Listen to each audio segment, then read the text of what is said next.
നമസ്കാരം, JB ജംഗ്ഷനിലേക്ക് സ്വാഗതം. പ്രശസ്ത നർത്തകി മേതിൽ ദേവികയായിരുന്നു കഴിഞ്ഞ ദിവസം നമ്മുടെ അതിഥി. ദേവികയുടെ കലാജീവിതത്തിലൂടെയുള്ള പ്രയാണം ഈ എപ്പിസോഡിലും തുടരുകയാണ്.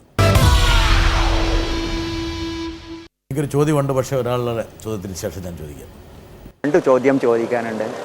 The first question is that when you do a program to an audience which consists of men, women, children, boys, girls of different cultural background, നിങ്ങൾ അവർക്ക് വേണ്ടി ചിട്ടപ്പെടുത്തുന്ന നൃത്യ പരിപാടികളിൽ ഏതെങ്കിലും ഫോർമുല ഉപയോഗിച്ചുകൊണ്ട് അവരെ ആകർഷിക്കാനുള്ള പ്രിൻസിപ്പിൾസ്, അവരെ ആകർഷിക്കാനുള്ള എന്തെങ്കിലും സിസ്റ്റം തയ്യാറാക്കുന്നുണ്ടോ? സ്പിക്മയ്ക്ക് വേണ്ടി ചെയ്യുമ്പോൾ ആ ഫോർമുല എന്തെങ്കിലും മാറ്റം വരുത്തുമോ? Second question is that recently you got PhD award for Mohiniyattam. എൻ്റെ ഹാർദികമായ അഭിനന്ദനങ്ങൾ. ആ PhD വൈവ കമ്മിറ്റിയിൽ ഫേമസ് ഇൻഡോളജിസ്റ്റ് ഉൾപ്പെടെ വലിയ വലിയ വിദഗ്ധന്മാരുണ്ടായിരുന്നു. അവർ ദേവികയുടെ PhD തീസിസിനെ പ്രശംസിച്ച് ഇന്ത്യൻ ഡാൻസ് ലിറ്ററേച്ചറിന് വലിയ കോൺട്രിബ്യൂഷൻ എന്ന് പരാമർശിച്ചു. ഈ വെളിച്ചത്തിൽ ദേവികയുടെ ഫ്യൂച്ചർ പ്ലാൻസ് എന്താണ്?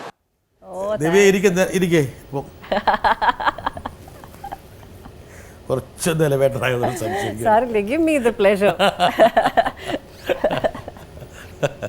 രണ്ട് ചോദ്യം ചോദിച്ചത്. അതിനകത്തൊരു ആ ചോദ്യത്തിന് ഞാൻ കുറച്ചുകൂടെ ലളിതമായി ചോദിക്കാം. എന്താ കാരണം ചിലപ്പോൾ മോഹിനിയാട്ടം എന്ന് പറഞ്ഞാൽ ഏറ്റവും മോഹിപ്പിക്കേണ്ടതാണ്. ആക്ച്വലി അതാണ് എൻ്റെ ആരോ പറഞ്ഞ പോലെ അമൃത് വീണ്ടെടുക്കാൻ വേണ്ടിയുള്ള ഒരു മോഹിനിയായി പോകുന്ന, അതൊക്കെയാണ് എൻ്റെ ഒരു പൊരുൾ. അപ്പോൾ അത് ഒരു എന്താ പറയുക, ഒരുപാട് ആൾക്കാരുള്ള ഓഡിയൻസ് എന്ന് പറഞ്ഞാൽ പലതരത്തിലുള്ള ഓഡിയൻസ്, കുട്ടികൾ, സ്ത്രീകൾ, പുരുഷന്മാർ.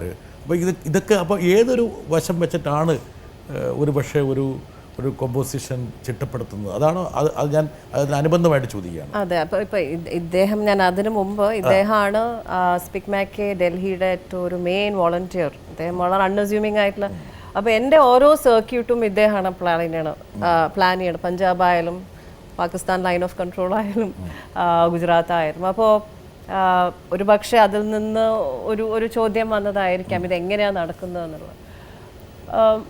തീർച്ചയായിട്ടും ഇപ്പോൾ എനിക്ക് മാത്രം കളിക്കണം വെച്ചാൽ എനിക്ക് വീട്ടിലിരുന്ന് ചെയ്താൽ മതി. എന്നെ സംബന്ധിച്ചോളം ഓഡിയൻസ് തന്നെയാണ് മെയിൻ. അതിൻ്റെ അർത്ഥം ഞാൻ പ്ലേയിങ് ടു ദ ഗാലറീസ് അല്ല. ഇപ്പോൾ ഒരു ഓർഗനൈസർ വന്ന് പറഞ്ഞു ഇതിങ്ങനെ ചെയ്യണം എന്ന് പറഞ്ഞാൽ ചെയ്യില്ല. പക്ഷേ എനിക്ക് ഓഡിയൻസ്, ഞാൻ ആദ്യം ചോദിക്കും എന്തൊക്കെ തരം ഓഡിയൻസ് ആണ് ഇവിടെ ഉള്ളത്, എന്താണ് അവരുടെ പ്രൊഫൈൽ. ചെറിയ കുട്ടികളാണെന്ന് വെച്ചാൽ അവർക്ക് പറ്റുന്ന സാധനം, അവർക്ക് ഞാൻ ഫിലോസഫി അടിക്കാൻ പാടില്ല. അതേമാതിരി ഒരു കോളേജ് ഗോയിങ് സ്റ്റുഡൻസ് വെച്ചാൽ അവർക്ക് പറ്റിയ സാധനം ഞാൻ ഇട്ട് കൊടുക്കും. അപ്പോൾ അതിൻ്റെ ഒരു I think it's A psychological game. And എനിക്ക് MBA കിട്ടിയ പാക്കേജിങ് യുവർ പ്രോഡക്റ്റ് എന്നുള്ളത് ചിലപ്പോൾ ഇതിലേക്ക് അഡാപ്റ്റ് ചെയ്ത് sort of without harming the അല്ല, തെറ്റില്ല. കാരണം നിങ്ങളുടെ ഒരു കല വേറൊരാളിലേക്ക് പകർന്നു നൽകുമ്പോൾ അവരെ അതിനകത്ത് ആകർഷിപ്പിക്കണം, അല്ലെങ്കിൽ എന്താ കാര്യം ഇരിക്കുന്നതിനകത്ത്? ഇല്ല, ഇപ്പോൾ ഞാൻ പറഞ്ഞ പോലെ ഈ ഒരു ഓഡിയൻസിൽ this was at Ganganagar which is the Pakistan line of control. ഞാൻ അവിടെ ചെയ്തത് ശ്രീരാമൻ്റെയും ഭരതൻ്റെയും വേർപാടായിരുന്നു. ഞാൻ പറഞ്ഞു നിങ്ങൾ ഐക്കൺസ് നോക്കണ്ട. എന്താ വെച്ചാൽ ഐക്കൺസ് ഞാൻ ചെയ്യുന്നത് എനിക്ക് ഏറ്റവും പരിചയമുള്ള രണ്ട് ഐക്കൺസ്, രണ്ട് വ്യക്തികൾ കൂടെയാണ്, റിലീജിയസ് വ്യക്തികൾ കൂടെയാണ്. പക്ഷേ നിങ്ങൾ നോക്കേണ്ട അതിൻ്റെ ഇമോഷൻ മാത്രമാണ്. അതുകൊണ്ടാണ് ഞാൻ കഥകൾ അധികം ചെയ്യില്ല, ഞാൻ ഇമോഷൻസ് എടുത്ത് ചെയ്യും. ഇമോഷൻസ് യൂണിവേഴ്സൽ, കഥാപാത്രങ്ങളുടെ വികാരങ്ങൾ യൂണിവേഴ്സലാണ്. ഇപ്പം ഇവിടെ ചെയ്ത കഥ ആ ഒരു പ്രദേശത്ത് ചിലപ്പോൾ ഏറ്റവും വരില്ല. അങ്ങനെ ചെയ്യുമ്പോൾ ഭാഷ, ഞാൻ മലയാളത്തിലാണ് ചെയ്യുന്നതെല്ലാം, കുറേയും മലയാളം എന്നൊരു പ്രശ്നമേ അല്ല ആൾക്കാർക്ക്. അതുകൊണ്ട് ഭാഷയ്ക്കും അതീതമായ ആവുകയാണ് നമ്മുടെ ഒരു യൂണിവേഴ്സൽ ലാംഗ്വേജ് ആണ്, പക്ഷെ അത് വളരെ കെയർഫുൾ ആവണം. അതിന് നമ്മൾക്ക് അതുകൊണ്ടാണ് ഞാൻ ഈവൻ ചില സമയത്തും ഈ മോഹിനിയാട്ടത്തിൻ്റെ വേഷഭൂഷാദികളൊന്നും ഇല്ലാണ്ട് സിമ്പിളായിട്ടുള്ള മുണ്ടും വേഷ്ടി കൊടുത്തിട്ടാണ് ഞാൻ പോകാറുള്ളത്. ബിക്കോസ് അവിടെ തന്നെ ഒരു വേഷത്തിൻ്റെ ഒരു അകൽച്ച അവിടെ കുറയും. അത് നമ്മൾ എക്സ്പ്ലെയിൻ ചെയ്ത് ഈ കുട്ടികളോട് പറയുമ്പോൾ അത് ഉണ്ടാക്കുന്ന ഒരു ഗ്രേറ്റ് ഇമ്പാക്റ്റാണ്. ഇപ്പോൾ രാജസ്ഥാനിൽ പോയപ്പോൾ നിമ്പൂട അത് നമ്മൾ കണ്ടിരിക്കുന്ന ഐശ്വര്യ റായ് കളിച്ചിട്ടുള്ളതാണ്. പക്ഷെ അതിൻ്റെ essence it's A folk song. ഭർത്താവിനോട് പറയണേ ഞാൻ പ്രസവിക്കാനിരിക്കുകയാണ്, കുറച്ച് നാരങ്ങ വാങ്ങിച്ചുകൊണ്ട് വരുമോ, എനിക്ക് കഴിക്കാൻ തോന്നുന്നു. ഇതാണ് അതിൻ്റെ ഒരു ഫ്ലേവർ. അതിനേക്ക് എടുത്ത് ചെയ്തിട്ടുണ്ട്. But adapting it to our system, ഞാൻ എൻ്റെ ഒരു ടെക്നീക്ക് ഒന്നും ഞാൻ മാറ്റില്ല. ബട്ട് അവരെ കുറച്ചും കൂടെ ബോധ്യപ്പെടുത്താൻ നമ്മുടെ ഒരു പാൻ ഇന്ത്യൻ ലാംഗ്വേജ് ആണ് ഡാൻസ്. ഇപ്പോൾ മോഹിനിയാട്ടം ഒക്കെ എപ്പോഴാണ് ഈ വാക്കുകൾ വന്നത്? ഇതെല്ലാം ഈ ഒരു നൂറ്റാണ്ടിലോ മേ ബി 17th century എന്നൊക്കെ പറയുന്നുണ്ട്. പക്ഷേ ഇതൊക്കെ പാൻ ഇന്ത്യൻ ആണ്.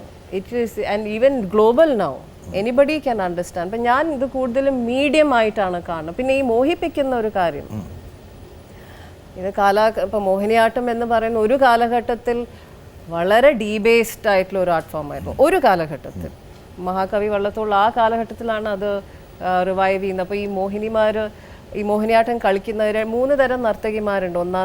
ഒന്നാം കിട, രണ്ടാം കിട, മൂന്നാം കിട. അതൊരു നോവലിൽ മെൻഷൻ ചെയ്യുന്നുണ്ട്. But this is only in the late 1800. ആദ്യമല്ല.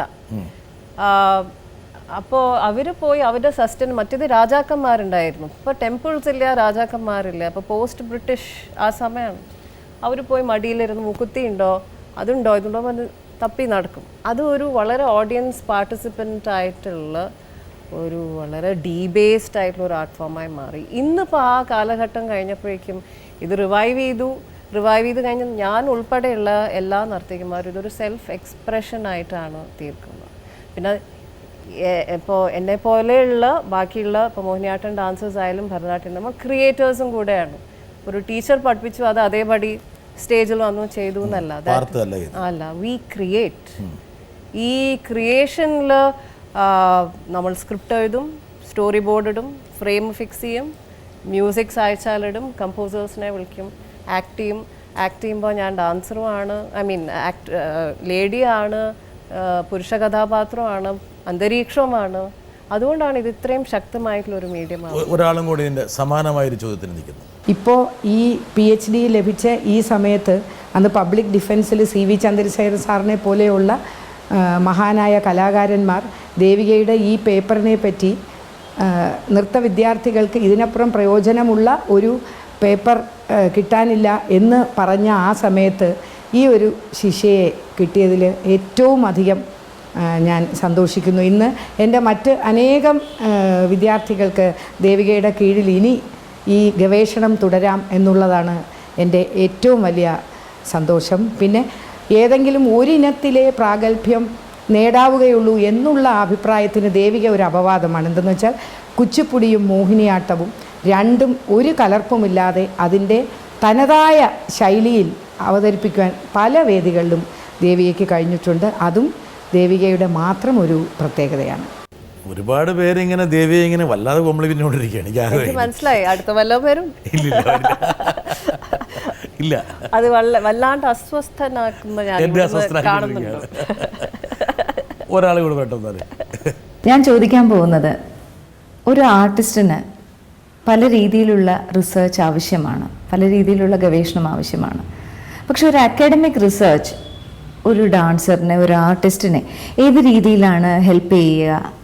ഉദാഹരണത്തിന് നമ്മൾ കറക്റ്റായിട്ട് നമ്മൾ വേർഡ്സ് എഴുതുമ്പോൾ അതിലുള്ള ഒരു ആക്യുറസി, ഇതെല്ലാം നൃത്തത്തിൽ കോൺട്രിബ്യൂട്ട് ചെയ്യും. ആ രീതിയിലൊന്ന് സംസാരിക്കും. അതായത് ഞാൻ ഉദ്ദേശിക്കുന്ന അവരുടെ ചോദ്യത്തിൽ അക്കാഡമിക് റിസർച്ച് ചെയ്യുമ്പോൾ എങ്ങനെയാണ് അത് വ്യത്യാസം ആവുന്നത്?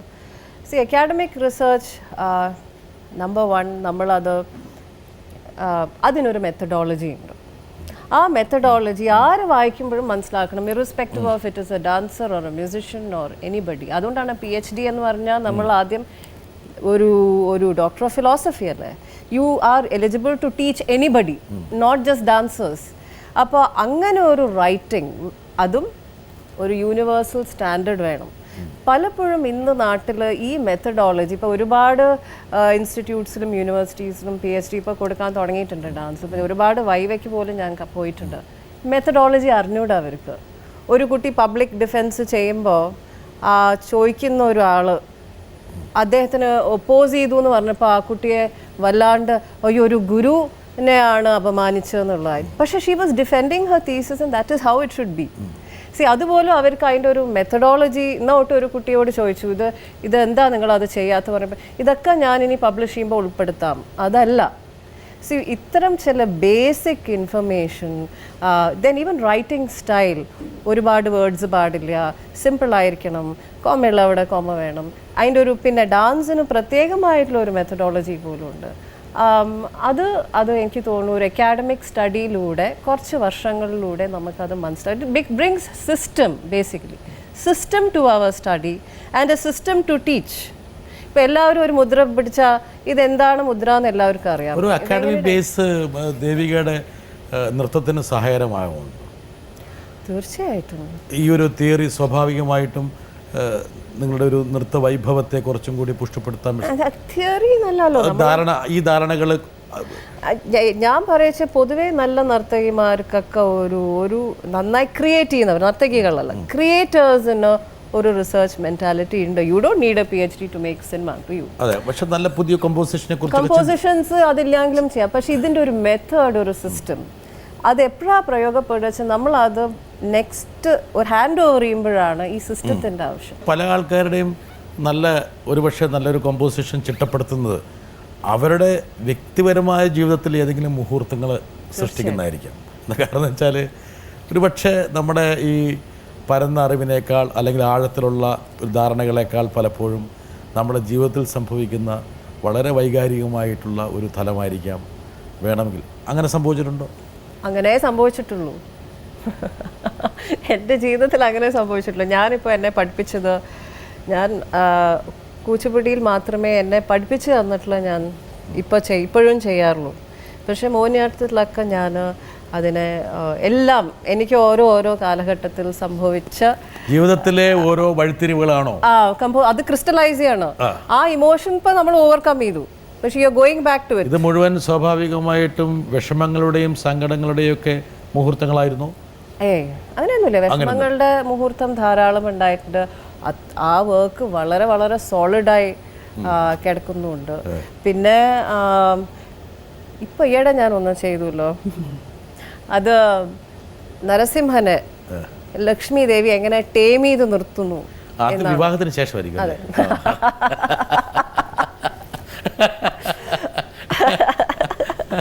ഇപ്പം വ്യക്തമായി. മുകേഷ് ഒരു മൂകനായി പോയതിൻ്റെ കാര്യം ഇപ്പം ഞങ്ങൾക്ക് മനസ്സിലായി. സ്വന്തം മകള് പറഞ്ഞല്ലോ, തമാശയെല്ലാം പോയി അവരിങ്ങനെ നടക്കുകയാണ് എന്ന് പറഞ്ഞതിൻ്റെ കാര്യം. തമാശയൊക്കെ അങ്ങനെ പറയരുത്. ഞാനല്ല പറഞ്ഞേ, സദ്യ പറഞ്ഞത്. ദേവിക ജീവിതത്തിൽ ഞാൻ പറഞ്ഞ പോലെ ഒരുപാട് കഠിനാധ്വാനം ചെയ്തു, ഗവേഷണം ചെയ്തു, പഠിച്ചു. പക്ഷെ ഇതൊക്കെ ആണെങ്കിലും നേരത്തെ നമ്മൾ പറഞ്ഞതുപോലെ മുകേഷിൻ്റെ ഭാര്യയായി കിട്ടിയ ആ ലൈം ലൈറ്റ് ഒരിക്കലും ദേവിക എന്ന ഒരു നർത്തകിക്ക് കിട്ടിയിട്ടില്ല. അതൊരു യാഥാർത്ഥ്യമാണ്. എന്താ കാരണം വെച്ചാൽ ആ സർക്യൂട്ടിൽ എനിക്കറിയാം, ഇപ്പോൾ പത്മ സുബ്രഹ്മണ്യത്തെ പോലുള്ള ആൾക്കാർ പോലും ദേവിയെക്കുറിച്ച് നല്ല പറഞ്ഞിട്ടുണ്ടാകാം, ഉണ്ട്. പക്ഷേ ഈ പറഞ്ഞ പോലെ I don't know Malayalam, but for a few lines from Vayalar Ramavarma. When Devika held her child Krishna with the 4 shoulders, I could only visualize Pralayapayodhi Jale. He has written Pralayapayodhiyil Urangan Unarna Prabha Mayukhame Kalame. Time is Krishna.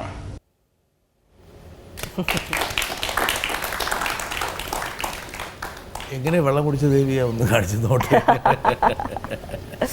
ഞങ്ങളൊക്കെ വെള്ളം കുടിക്കും പോലും അങ്ങനെ വരാറില്ല.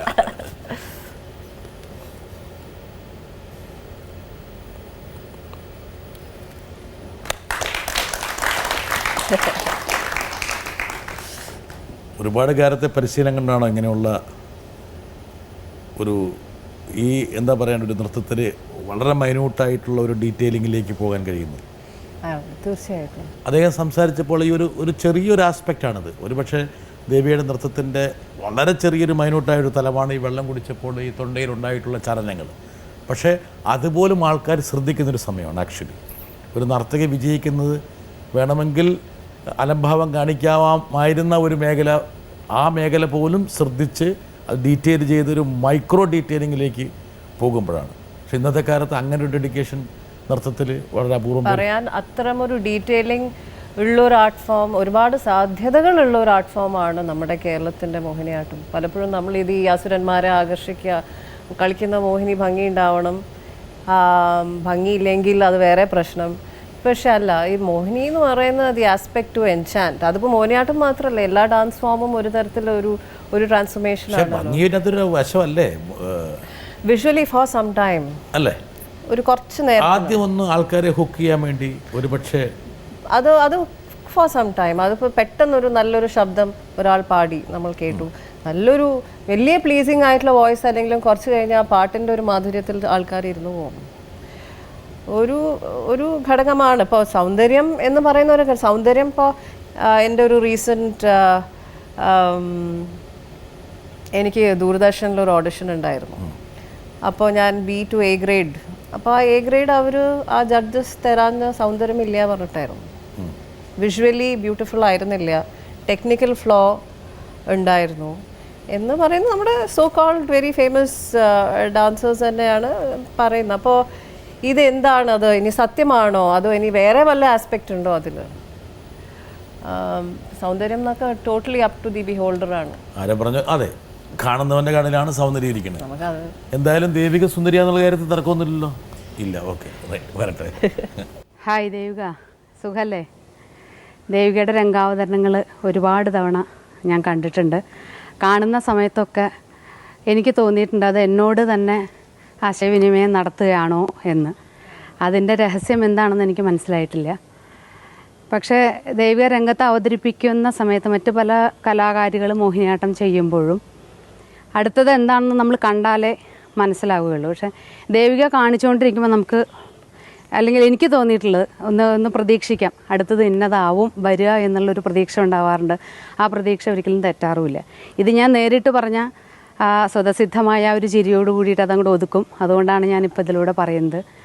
ഇതിലൊക്കെ ഉപരിയായിട്ട് എനിക്കൊരു ചോദ്യം ചോദിക്കാനുള്ളത്, നമ്മൾ തിരനോട്ടം 2013 ദുബായ് ഫെസ്റ്റിവലിൽ ഒരുമിച്ച് പരിപാടികൾ പങ്കെടുക്കുകയുണ്ടായി, ഓർമ്മയുണ്ടാവുമല്ലോ അല്ലേ? അന്ന് ഞാൻ അവതരിപ്പിച്ചതും ചിലപ്പതികാരം കണ്ണകി ചരിതമാണ്. ദേവിക ചെയ്തതും അത് തന്നെയാണ്. എനിക്ക് ആട്ടപ്രകാരം എഴുതാനും ചെയ്യാനും ഒക്കെ ആയിട്ട് ശ്ലോകങ്ങൾ സ്വന്തമായിട്ട്, അല്ലെങ്കിൽ എൻ്റെ അമ്മാമ്മൻ്റെ സഹായത്തോട്, നെല്ലിയോട് വാസുദേവൻ നമ്പൂതിരിപ്പാടിൻ്റെ സഹായത്തോട് കൂടിയിട്ടാണ് ഞാനത് ചിട്ടപ്പെടുത്തിയത്. ദേവികയ്ക്ക് എങ്ങനെയാണ് ഇതിൻ്റെ വരികൾ കിട്ടിയതും അത് ചിട്ടപ്പെടുത്താനും എത്രത്തോളം അതിന് ബുദ്ധിമുട്ടേണ്ടി വന്നു എന്ന് അറിഞ്ഞാൽ കൊള്ളാമായിരുന്നു. ഞാൻ ചിലപ്പതികാരം അത് അതിൻ്റെ ചില എക്സേപ്റ്റ്സ് കണ്ണകി ചരിതമാണ് കൊടുങ്ങല്ലൂരമ്മ, അത് കാവലം സാറാണ് അത് എഴുതുന്നതും അതിൻ്റെ ഫസ്റ്റ് ട്യൂണിങ് അദ്ദേഹമാണ് ചെയ്യുന്നത്. ഒരു ഫസ്റ്റ് ഡ്രാഫ്റ്റ് എന്നുള്ള നിലയ്ക്ക് അതിൻ്റെ നമ്മളൊരു ഞാനും കലാമണ്ഡലം സുഗന്ധി ടീച്ചറും കൂടെ ഇരുന്നിട്ട് she develop the first draft. അത് വളരെ ബേസിക് ആണെങ്കിൽ പോലും ഒരു ഫൗണ്ടേഷൻ കിട്ടി.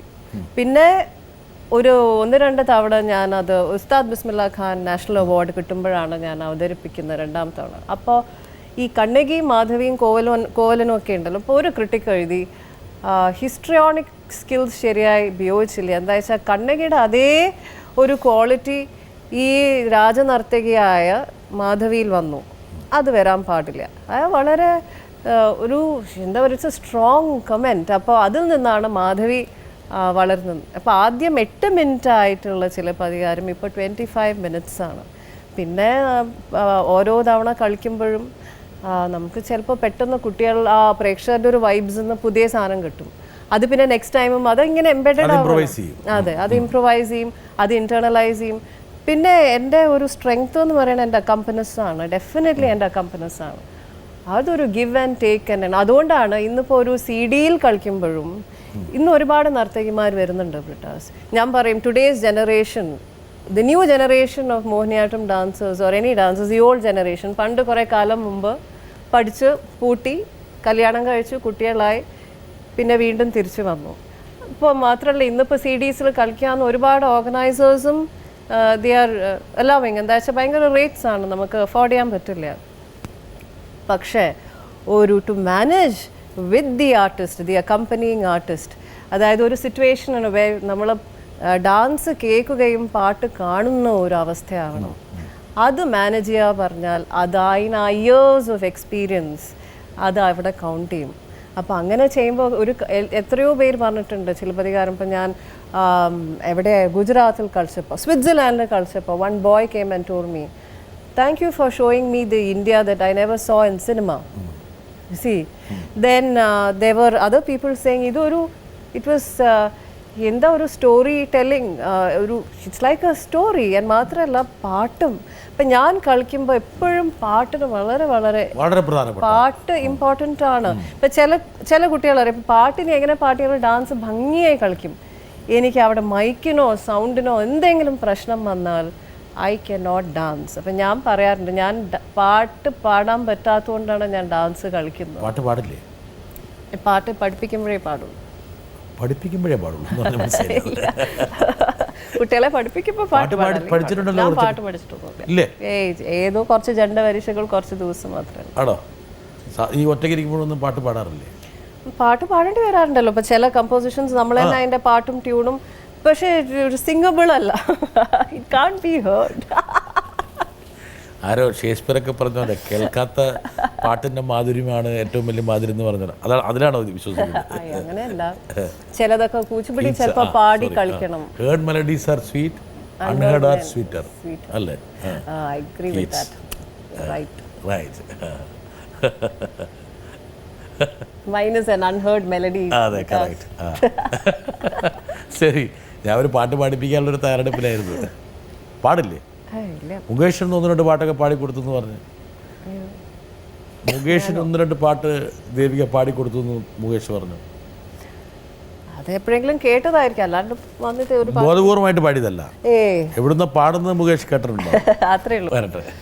അസാധാരണമായ രംഗസാന്നിധ്യവും നർത്തകീ ലക്ഷണങ്ങളും അനായാസേനയുള്ള അഭിനയസിദ്ധിയും ഒത്തിണങ്ങിയ ഒരു അനുഗ്രഹീത കലാകാരിയാണ് മേത്തിൽ ദേവിക. പുരാണ ഇതിഹാസങ്ങളിൽ നിന്നും ബ്രാഹ്മണിയമ്മപ്പാട്ട് പോലുള്ള നാടൻ കലകളിൽ നിന്നും നൃത്തത്തിന് അനുയോജ്യമായ കഥാസന്ദർഭങ്ങൾ തിരഞ്ഞെടുത്ത് മോഹിനിയാട്ടത്തിൽ സമന്വയിപ്പിക്കാനുള്ള ദേവികയുടെ മികവ് ഏറെ പ്രശംസനീയം. അതുപോലെ മോഹിനിയാട്ടത്തിൻ്റെ അടിസ്ഥാന ഘടകമായ ലാസ്യവും പിന്നണി സംഗീതത്തിൻ്റെ കാലപ്രമാണവും തമ്മിലുള്ള ഒരു പാരസ്പര്യം അഥവാ ഇൻ്റർ റിലേഷൻഷിപ്പ്, അതിനെ ദേവിക വിലയിരുത്തുന്നതെങ്ങനെ? കൂടുതൽ കോംപ്ലിക്കേറ്റഡ് ആക്കരുത്, ഞങ്ങളെപ്പോലുള്ള സാധാരണക്കാർക്ക് മനസ്സിലാകണം. അത് അതെ. സിമ്പിളായി പറയുന്നതാണെങ്കിൽ പൊതുവെ ഈ അക്കാഡമിഷ്യൻസിനൊരു ചീത്ത സ്വഭാവം ഉണ്ട്, ആദ്യം തൊട്ട് തുടങ്ങും. ഞാൻ വളരെ സിമ്പിളായിട്ട് പറയും. ഇപ്പോൾ ഇവർ പറഞ്ഞ ഈ ലാസ്യവും ഒരു താളവും കാലപ്രമാണവും തമ്മിൽ എങ്ങനെയാണ്. ഇപ്പോൾ പൊതുവെ ഈ ഒരു ആർട്ട് ഫോമിൽ ഒരു സ്ലോനെസ്, ഗ്രേസ്, നമ്മൾ ഭരതനാട്യത്തിൽ കാണുന്ന സ്റ്റിഫ് മൂവ്മെൻറ്റ്സ് അല്ല, ഒരു മൂവ്മെൻ്റ് ഉണ്ട്.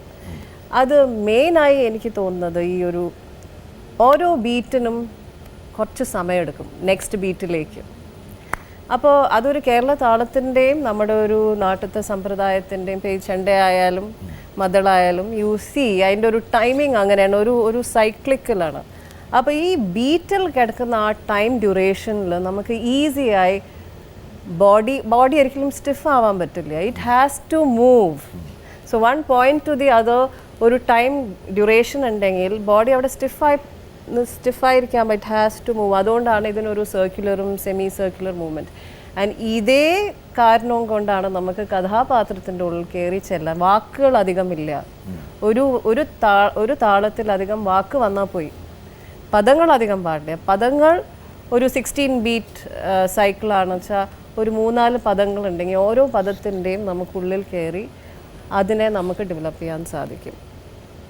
അതുകൊണ്ട് ഇപ്പോൾ ലാസ്യം എന്നുള്ളത് ഞാൻ കൂടുതൽ പറയുന്നില്ല വെച്ചാൽ ലാസ്യം എന്നുള്ള വാക്കിൻ്റെ തന്നെ ഒരുപാട് കാലഘട്ടങ്ങളിൽ ഇപ്പോൾ 2nd സെഞ്ച്വറി BC ഉള്ള ഒരു പെർസ്പെക്റ്റീവ് അല്ല ഇന്നിപ്പോൾ ലാസ്യം എന്ന് നമ്മൾ അറിയുന്നത്. അപ്പോൾ ആ വാക്ക് ഡിഫൈൻ ചെയ്യണം ഇത് പറയുന്നതിന് മുമ്പ്. അപ്പം ഞാൻ വളരെ സിംപ്ലി മോഹിനിയാട്ടത്തിനെ ബേസ് ചെയ്തിട്ട് പറഞ്ഞു എന്നേ ഉള്ളൂ. ലാസ്യം എന്നൊക്കെ പറഞ്ഞാൽ ഞങ്ങളെപ്പോലുള്ള ആൾക്കാർക്ക് ലാസ്യം എന്നുള്ള ഒരു അർത്ഥം അത് അത്രേ ഉള്ളൂ, ഒറ്റ അർത്ഥമേ ഉള്ളൂ, വേറെ അർത്ഥങ്ങൾ വരുന്നില്ല.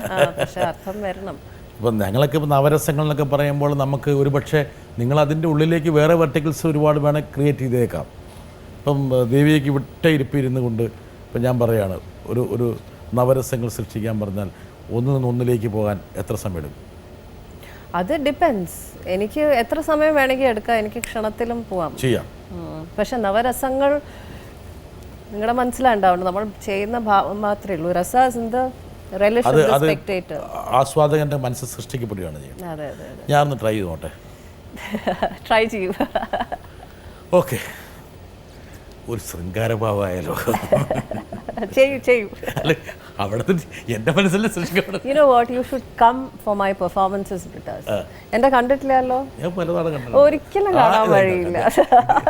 ഞങ്ങൾ ഈ പത്രക്കാരെന്ന് പറഞ്ഞ ആൾക്കാരുണ്ടല്ലോ, ഞങ്ങൾ എല്ലായിടത്തും പോകും, പക്ഷെ ഞങ്ങൾ എല്ലാം മനസ്സിലാക്കും. ഞാൻ പെർഫോം ചെയ്യണ ഒരു വേദിയിൽ െ പോലെ ഒരു ആൾ കിടക്കില്ല. ഈയിടെയാണ് മുകേഷ് ഏട്ടൻ കിടന്നത്. ഞാൻ എഴുതി തരാം. അങ്ങനെ തെറ്റിദ്ധാരണ അത് തെറ്റിദ്ധാരണയല്ല, അത് ശരിയാണ്. ഒരുപാട് സ്ഥലങ്ങളിൽ ഞാൻ പോയിട്ടുണ്ട്. അപ്പൊ നമ്മളോട് ഈ ബേസ് ക്വസ്റ്റ്യൻസ് ചോദിക്കാല്ലാണ്ട് you come for my performance. ഒരു പക്ഷെ ഞാൻ ചെയ്യുന്ന ഒരുപാട് കാര്യങ്ങൾ പ്രേക്ഷകർക്കോ മീഡിയക്കാർക്കോ അറിഞ്ഞുണ്ടെങ്കിൽ എനിക്കറിയാം, I am sure they don't understand may be at least 30% of what I show ഉണ്ടെങ്കിൽ ദേ വിൽ റൈറ്റ് ഒരുപാട് ക്രിറ്റിസിസം അതിനെക്കുറിച്ച് എഴുതും. അത്തരം വളരെ റെവല്യൂഷണറി പീസസ് വരെ ചെയ്തിട്ടുണ്ട്. ദേവി, എൻ്റെ ഒരു പോയിന്റ് ഞാൻ പറഞ്ഞു, അതായത് പലപ്പോഴും ഈ പറഞ്ഞ പോലെ മെയിൻ സ്ട്രീം മീഡിയ അത് എല്ലാവരും അതിനെ ക്രിട്ടിസൈസ് ചെയ്യുന്നുണ്ട്. കാരണം ഇതൊക്കെ മസാലയുടെ പുറകെയാണ്, സിറപ്പിൻ്റെ പുറകെയാണ്, ജ്യൂസിൻ്റെ പുറകെയാണ് എന്നൊക്കെ പോകുന്നത്. പക്ഷേ ആ മീഡിയ ഉപയോഗപ്പെടുത്താനുള്ള ഒരു വൈഭവവും ഒരു പക്ഷേ കലാകാരന്മാർ കാണിക്കണം. എന്താ കാരണം വെച്ചാൽ നമ്മളിപ്പോൾ കുട്ടികളെ നമ്മൾ വളരെ കയ്പുള്ളൊരു മരുന്ന് കഴിപ്പിക്കുന്നത് ഷുഗർ കോട്ടറായിട്ടാണ്. ഒരു പക്ഷേ ഈ ഒരു അഭിമുഖത്തിൽ പുതാൻ പറഞ്ഞാൽ ദേവികയെ പുതുതായി കാണുന്ന ഒരുപാട് ആൾക്കാരുണ്ടാവും, അല്ലെങ്കിൽ ഇതുവരെ പരിചയമില്ലാത്ത ദേവിയെ കാണുന്ന ആൾക്കാരുണ്ടാവും. സാധാരണഗതിയിൽ ഇങ്ങനെയുള്ളൊരു കാഴ്ചയിലൂടെയാണ് ഒരു പക്ഷേ ദേവികയുടെ നൃത്തത്തിലേക്ക് അവർ കടന്നു വരിക. അപ്പോൾ അതുകൊണ്ട് ചെറിയ ഉത്തരവാദിത്തം നിങ്ങളെപ്പോലുള്ള കലാകാരന്മാർക്ക് അല്ല. ഞാൻ അതൊരിക്കലും മെയിൻ സ്ട്രീമിനെ കുറിച്ച് ഞാൻ പറയട്ടെ, സ്റ്റാർ വാർസ് കൈരളി ചാനലിൽ ചെയ്തതുകൊണ്ടാണ് കുറച്ചൊക്കെ ജനങ്ങൾക്ക് നമ്മളെ മറ്റേത് എൻ്റെ ഒരു സ്ട്രീമിൽ നിൽക്കുന്ന കുറേ ഡാൻസേഴ്സിന് അറിയാം, ഒരു കുറച്ചൊക്കെ ലേമാൻ അറിയാൻ തുടങ്ങിയത് സ്റ്റാർ വാർസിൽ കൂടെ. സ്റ്റാർ വാറിലെ ഈ ഫ്ലോറിൽ വെച്ചായിരുന്നു അല്ലേ? ഈ ഫ്ലോറിൽ വെച്ച് ദേവിക എന്നുള്ള നർത്തകിക്ക് വേണമെങ്കിൽ ദേവിക ആഗ്രഹിക്കുന്നത്, ഇപ്പം ദേവിക സ്റ്റാർ വാസിനെ കുറിച്ച് ഇത് മിനി സ്ക്രീനിൻ്റെ ഒരു സാധ്യതയാണ്. പക്ഷെ വലിയ സ്ക്രീനിൻ്റെ ഒരു സാധ്യത എക്സ്പ്ലോർ ചെയ്യാമായിരുന്നു വേണമെങ്കിൽ ദേവികയ്ക്ക് ചെയ്യാമായിരുന്നു. ഇപ്പം ഈ ഇതന്നെ പെട്ടെന്ന് ചെയ്തതാട്ടോ, അതാണ് വളരെ ക്ലംസി ആയിട്ടുള്ള കുറേ ഭാഗങ്ങൾ നമ്മൾ ഡിസ്കസ് ചെയ്യുന്ന സമയത്ത്. ശ്രീരാമേട്ടൻ സിംഗർ, ഞാൻ പറഞ്ഞു ഒരു കുട്ടി മെലഡിക്ക് ശരിയായ വാക്ക് ചെയ്തില്ല. അപ്പം ഞാൻ പറഞ്ഞു ശരിയായ വാക്ക് നോക്കി എക്സ്പ്രസ് ചെയ്യണം. അപ്പോൾ ഹീ സെഡ് അതിൻ്റെ ഒന്നും ആവശ്യമില്ല, സിനിമ സോങ്സിനൊക്കെ നമ്മൾക്ക് ജസ്റ്റ് അങ്ങനെ ചെയ്യാം. അപ്പോൾ കൽപ്പന ചേച്ചി ഇരുന്ന് പറഞ്ഞു നീ പോയി കാണിച്ചു കൊടുക്കും. അങ്ങനെ ക്ഷണത്തിൽ ചെയ്തൊരു കാര്യമാണ്, അതുകൊണ്ടാണ് കുറച്ച് ഇംപെർഫെക്റ്റ്. ഒരുപാട് കൊല്ലം നൃത്തം അഭ്യസിച്ച് ഒരുപാട് കഠിനാധ്വാനത്തിലൂടെയും അർപ്പണ ബോധത്തോടും കൂടി നൃത്തം ഉപാസിച്ച പ്രൊഫഷണൽ നർത്തകിമാർക്ക് എപ്പോഴും ഒരു ചെറിയ പരാതിയുണ്ട്, ഞാൻ കേട്ടിട്ടുണ്ട്. അതായത് സിനിമയിൽ നിന്ന് വരുന്ന നർത്തകിമാർക്ക് ഒരു പരിഗണന എപ്പോഴും കൂടുതൽ ലഭിക്കുന്നു. അത് ദേവിക്ക് എങ്ങനെ തോന്നാറുണ്ടോ? അങ്ങനെയാണെങ്കിൽ പല സന്ദർഭങ്ങളിലും സിനിമയിൽ അഭിനയിക്കാൻ ക്ഷണം കിട്ടിയിട്ട് ദേവിക പോയിട്ടില്ല. എന്തുകൊണ്ട്? ഞാൻ ചോദിക്കാമെന്ന ചോദ്യം മുകേഷ് കയറി ചോദിച്ചു. I know, actually it was your question. Yeah, correct. Yeah. Really. This is the typical JB question. Okay, ഞാൻ ഡെഫിനറ്റ്ലി സിനിമയിലുള്ളവർക്ക് തന്നെയാണ് പരിഗണന. ഇന്നിപ്പോൾ മേജർ ഫെസ്റ്റിവൽസിൽ വരെ ഇത്രയും കൊല്ലം നമ്മൾ വളരെ ബുദ്ധിമുട്ടി ചെയ്തിട്ടുള്ളത്. ഇപ്പോൾ ഞാനൊക്കെ ഒരു കാര്യം ചെയ്യുമ്പോൾ ലൈക്ക് ഐ സെഡ്, അവിടെ മൾട്ടി ടാസ്കിങ് ആണ്, ഡയറക്ടറാണ്, എല്ലാം ആണ്, സ്റ്റോറി ടെല്ലറാണ്, നെറേറ്ററാണ്, മാർക്കറ്റിംഗ് ആണ്, ആക്ടറാണ്, എല്ലാമാണ്. ഇത് സിനിമയിലില്ല. സിനിമയിൽ you play a role, you play a role of somebody else's script, somebody else. അപ്പോൾ പലപ്പോഴും സ്ത്രീ കഥാപാത്രങ്ങൾ പലപ്പോഴും ഒരു മെയിലിൻ്റെ ട്രോഫി പോലെയാണ്. They are like a mere property. അതുകൊണ്ട് തന്നെയാണ് the so called male actors അവർ അയ്യോ അവർ കൊള്ളില്ല, അവർ കാണാൻ ഭംഗിയില്ല. Why? Because it is to enhance them. The female is there in cinema to enhance the male many times. Okay, so ഈ ഒരു ആസ്പെക്റ്റിനോട് എനിക്കതിൽ I don't have a space there. പക്ഷേ എന്നെ ഒരുപാട് തവണ സിനിമയിൽ നിന്ന് നൃത്തത്തിൻ്റെ റോളുമായി വന്നിട്ടുണ്ട്. What am I going to do dancing in cinema? See, dancing in cinema, I don't want to play the role of a dancer in cinema. If I want to act in cinema, I want to act in cinema. ഞാൻ തിരിച്ചു ചോദിക്കട്ടെ. ഇപ്പോൾ ഇപ്പം മുകേഷ് വളരെ food and accommodation നിലനിർത്താൻ വേണ്ടിയിട്ടുള്ള ഒരു ചോദ്യം ചോദിച്ചാൽ ഒരുപാട് പേർക്ക് അങ്ങനെ ഒരു പരാതി ഉണ്ട് എന്ന് പറഞ്ഞു. യഥാർത്ഥത്തിൽ ദേവിക ഉൾപ്പെടെയുള്ള ആൾക്കാർക്ക് ആ പരാതി ഉണ്ട്. എന്താ കാരണം വെച്ചാൽ അല്ല, നല്ലവരാണെങ്കിൽ നമുക്ക് പ്രശ്നമില്ല. ഓക്കെ, ഞാൻ ചോദിക്കുന്ന ചോദ്യം അതായത് അത് ഒരു എന്താ പറയുക, സിനിമയിലെ എക്സ്പോഷർ നിങ്ങളുടെ കലാസബരിയെ പരിപോഷിപ്പിക്കാനുള്ള ഒരു ആഡഡ് ആയിട്ടുള്ളൊരു അഡ്വാൻറ്റേജാണത്. അതെന്തുകൊണ്ട് ഉപയോഗപ്പെടുത്തിക്കൂടാ? എന്തുകൊണ്ട് ഉപയോഗപ്പെടുത്തിക്കൂടാ? എന്താ കാരണം വെച്ചാൽ ആ ഒരു ഫെയിം, ദേവിക ആ ഒരു ഫെയിം സ്വാഭാവികമായിട്ട് നിങ്ങൾ നൃത്തത്തെ സഹായിക്കും. ഉപയോഗിക്കില്ല എന്നല്ല, അത്തരം ഒരു they should call us for ആ പേർപ്പസ് ഓഫ് എന്താ പറയുക, ആ പേർപ്പസ്. ഇന്നിപ്പോൾ എന്നെ വിളിക്കണം, പണ്ടാണെന്ന് വെച്ചാൽ ഞാൻ ചിലപ്പോൾ എന്നെ കാബുളിവാലയെ വിളിച്ചിട്ടുണ്ട്, കൊച്ചു കൊച്ചു സന്തോഷങ്ങൾ. That was A very good movie. അതൊരു നല്ലൊരു സിനിമയായിരുന്നു, എക്സലന്റ് മൂവി. പക്ഷേ ഇന്ന് വിളിക്കുമ്പോൾ വാട്ട് ഈസ് മൈ റോൾ ദേ? അല്ല, ഇന്ന് വിളിക്കും പോട്ടെ, ഞാൻ ചോദിക്കണമെന്ന് വെച്ചാൽ അങ്ങനെയുള്ള അവസരങ്ങൾ കളഞ്ഞു കുളിച്ചതിൽ അല്ലെങ്കിൽ വേണ്ടാന്ന് വെച്ചതിൽ ഒരു റിഗ്രറ്റ് ഉണ്ടോ? റിഗ്രറ്റ് ഉണ്ടോ? എനിക്ക് ഇൻഫാക്ട് ഞാൻ മെയിനായി സിനിമയിൽ നിന്ന് മാറി നിൽക്കാൻ as A child, the first reason was പേടി. സിമ്പിൾ, വേറെ അല്ലാണ്ട് പേടിയാണ്. അയ്യോ ഇതെങ്ങനെയാവും. പിന്നെ അന്ന് കുറേ കൂടെ റിസർവ്ഡ് ആണ്. നമ്മുടെ ഒരു പ്രൈവറ്റ് ഇത് പൊതുവേ ഒരു ഗ്രൂപ്പിലിരുന്നാൽ അധികം സംസാരിക്കാത്ത വ്യക്തിയായിരുന്നു. What am I going to do with so many people around? പേടിയാണ് മെയിൻ. അടിസ്ഥാന വികാരം പേടിയായിരുന്നു. ഇത് അയ്യോ വേണോ വേണ്ടേ, പിന്നീട് എങ്ങനെ? ബട്ട് അപ്പോൾ ചില ഡയറക്ടേഴ്സ് എന്നോട് പറഞ്ഞിട്ട് ഇത് ഡാൻസിന് as A dancer it will help you എന്ന് പറഞ്ഞിട്ടുണ്ട്. കുട്ടിയുടെ മേഖല ഡാൻസ്. ഞാൻ പറയും എനിക്ക് ഡാൻസർ ആവണം, അതാണ് വെച്ചാൽ ഇറ്റ് വിൽ ഹെൽപ്പ് യു. അപ്പം ഞാൻ പറഞ്ഞിട്ടുണ്ട് എനിക്ക് അത്തരം ഷോർട്ട് കട്ട്സ് വേണ്ട, ഞാൻ ഇതിലൂടെ തന്നെ ഞാൻ എവിടെയെങ്കിലും എത്തും. അപ്പോൾ ഈയിടെ ഞാൻ പേര് പറയുന്നില്ല, the so called director who Swami said, ഞാൻ അന്ന് മുതൽ ദേവികയെ ശ്രദ്ധിക്കണം, ദേവിക ആ വാക്ക് പാലിക്കുമോ എന്നുള്ളത്. But I am very happy that you have kept up that word. പക്ഷേ it was not easy. It was certainly not easy. ഒരു സിനിമയെ ചെയ്തു വെച്ചാൽ ഒരു പക്ഷേ എനിക്ക് അതിൻ്റെ ഒരു ഇൻടോക്സിക്കേഷൻ, പക്ഷെ എന്നെ മാതിരിയുള്ള ഒരു വ്യക്തിക്ക് അപ്പോഴും ഞാൻ ഡാൻസിന് I would definitely create and recreate. പക്ഷെ അവിടെ ഈ മാസിൽ കളിക്കുമ്പോൾ there is a certain expectation from the mass. The star shows, ഒരു സ്റ്റേജ് ഷോ അല്ലെങ്കിൽ ഒരു സ്റ്റാർ ഷോ, ഒരു 3000-4000 ആൾക്കാർ ഇരിക്കുന്ന ഒരു വേദിയിൽ you think 15-minute dance is possible of Mohiniyattam? No, that is where be. അവിടെ പേഷ്യൻസ് ഇല്ല. അത് 5 മിനിറ്റ് കൂടുതൽ പറ്റില്ല. ഈയിടെ ഞാൻ ചെയ്തു അതൊരു സ്റ്റാർ ഷോ 5 മിനിറ്റിൻ്റെ. പക്ഷേ അത് എൻ്റെ മോഹിനിയാട്ടം ആയിരുന്നില്ല, കൂച്ചിപ്പുടി ആയിരുന്നു. പാട്ട് നല്ല സ്റ്റെപ്സ് വളരെ ട്രഡീഷണൽ ആയിരുന്നു. പാട്ട് കുറച്ച് വെസ്റ്റേൺ ബീറ്റ്സ് ചെയ്തു. എങ്കിൽ പോലും you ask me if I M satisfied? അല്ല, അത് ഉണ്ടാകില്ല. ഞാൻ ചോദിക്കട്ടെ, ഇപ്പോൾ ഉദാഹരണം പറഞ്ഞാൽ ഇപ്പം ഒരു ഉദാഹരണം പറയാം. ഇപ്പോൾ ശോഭന ഒരു നർത്തകിയാണ്, നമ്മളെല്ലാവരും അങ്ങിരുന്ന്. പക്ഷേ ശോഭനയുടെ നൃത്തത്തിന് ഒരു ആഡഡ് അഡ്വാൻറ്റേജ് വാല്യൂ വരുന്നത് ശോഭന ഒരു ഫിലിം സ്റ്റാറിൻ്റെ ഒരു പരിവേഷം കൊണ്ട്. അവരോട് ചോദിച്ചാൽ അവർ അതിന് മറിച്ചും പറഞ്ഞേക്കാം. എന്താ വെച്ചാൽ ചിലപ്പോൾ ഇത്രയും നന്നായി കളിക്കുമ്പോൾ തന്നെ ചിലവർ അതിനെ മറിച്ചും because she is a film star, so the work put in even by a film star. Okay, അപ്പം നമ്മൾ അതിനെ വൈൻഡ് ചെയ്ത് തിരിച്ചു കൊണ്ടുവരുവാണെങ്കിൽ ദേവികയുടെ ഡെഡിക്കേഷൻ മുകേഷ് പറഞ്ഞ പോലെ ഈ സമർപ്പിത ഭാവം കൊണ്ടും കഠിനാധ്വാനം കൊണ്ടും ഒക്കെ നേടിയ ആ ഒരു അംഗീകാരത്തിൽ തൃപ്തയാണ്. ഞാൻ എൻ്റെ ഒരു ഇൻപുട്ട് ഒരുപാട് ഉണ്ടായിട്ടുണ്ടോ ചോദിച്ചാൽ അതിലെനിക്ക് തൃപ്തിയല്ല.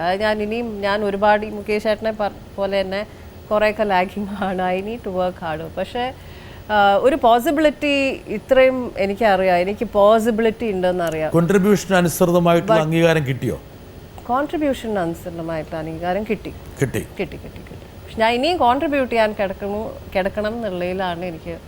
പക്ഷെ ഇടയ്ക്ക് സിനിമയിലൊന്ന് കൈവച്ചോ?